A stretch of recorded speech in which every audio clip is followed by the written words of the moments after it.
Hello everyone, in this video we are going to discuss about design flexural strength.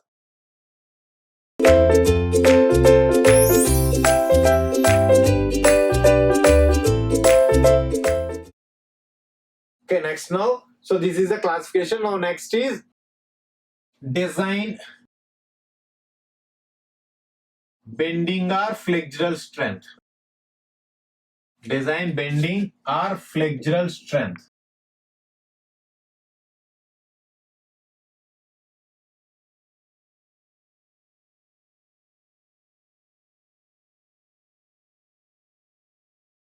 Design bending or flexural strength. So we represent it with MD. We represent it with MD. Clear? So before going into it, to tell whether particular cross section is strong in bending or flexure, which parameter decides it? So based on which parameter we are going to tell that particular cross section. So not a particular cross section. Come to the point. So how come we came to know that I section is the best section in bending or best section as a beam? So it is possible. So how we have decided it? Based on section modulus Z. Yes or no? So based on section modulus Z, we have decided that I section is the best section as a beam. So in the design of beams or in the design of flexure, so Z plays a major role. So now here, so whatever you discussed is in strength of material. So there we are going to discuss about mainly elastic state. But here in advanced, we are going to discuss about the advanced state. So we have to take ZB also into the consideration. That is plastic section modulus also along with elastic section modulus. So we know about both the parameters clearly. Okay. So now this design bending strength or flexural strength of beam depend upon the lateral support of a beam. Okay. So based on lateral support. So before going into it, we should discuss this lateral support. So based on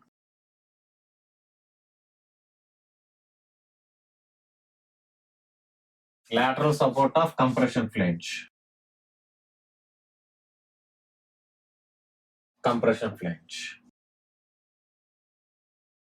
So based on this lateral support of compression flange, beams are of two types. So one is laterally supported beam.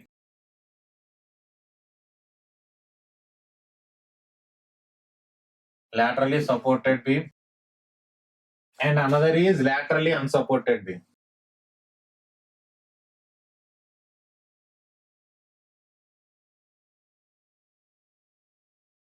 So first I'll show you the diagram, lateral explain. So coming to the laterally supported beam, the beam will be like this. So this is I section.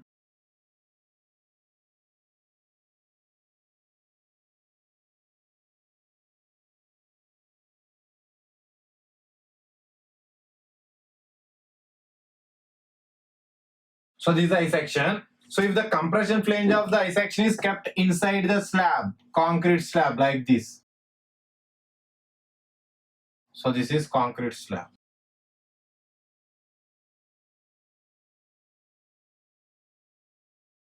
So then it is known as laterally supported beam. It means the compression flange is restrained against any buckling. Agree or not? So obviously here this flange is subjected to compression. So what is the main undesirable effect in compression?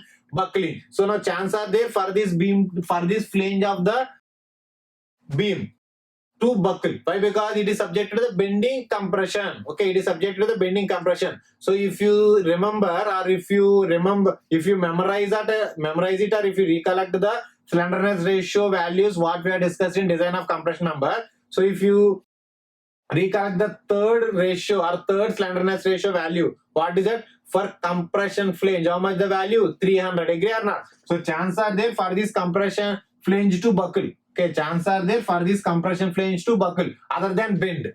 Okay, other than bend, chances are there for it to buckle. So if we restrain like this, it means if you place this compression flange into the concrete slab, now that buckling will not take place. So this is known as laterally supported beam. Now the same I section, take the same I section.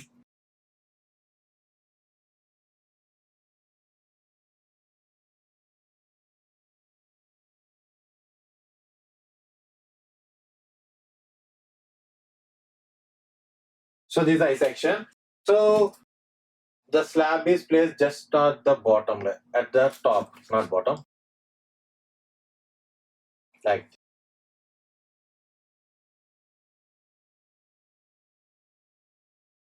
So this is concrete slab.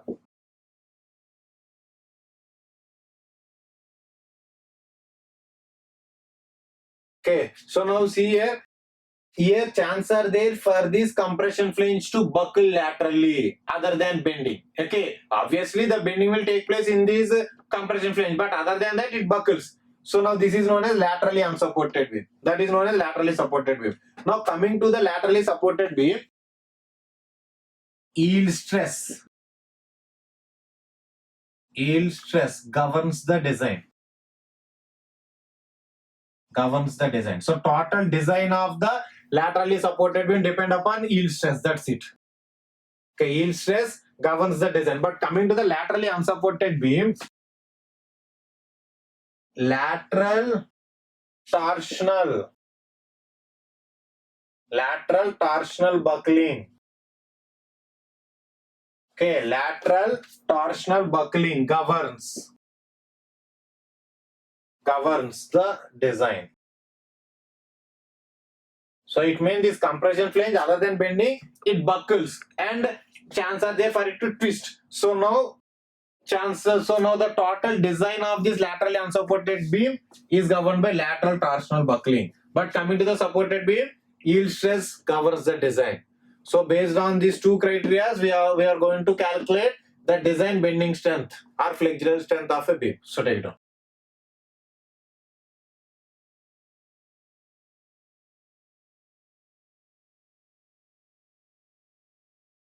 Okay, so now keep on reading. First we'll discuss the laterally supported beam and later we'll go for the laterally unsupported beam.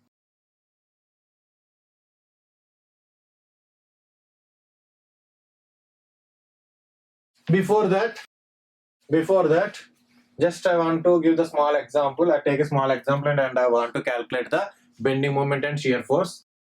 So take a simply supported beam. So take I section. So obviously we are going to use I section as a beam. So this is the cross section of I.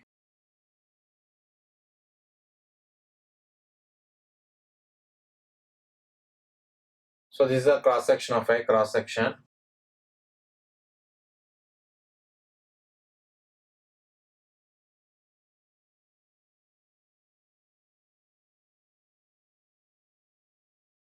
So now I'm going to show you the length.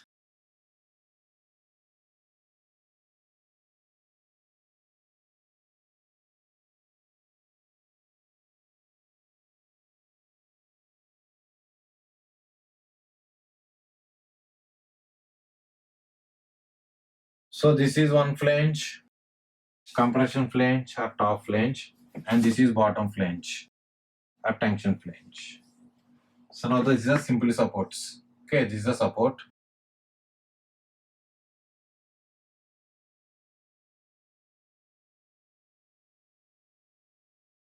Now for this beam here there acts a UDL line. W per beam. Agree or not?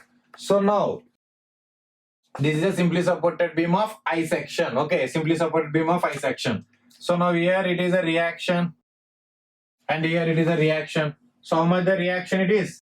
So here the span take it as a L. So span take it as a L. Okay, take it as a L. So now the reactions here is this is WL by 2, small WL by 2, and this is WL by 2. Now what is the maximum bending moment? Maximum bending moment. So bending moment maximum is WL square by 8. Agree or not? Now what is the factored bending moment? So bending moment U. So it is 1.5 into WL square by 8. So this is the external moment or maximum bending moment, maximum factored bending moment.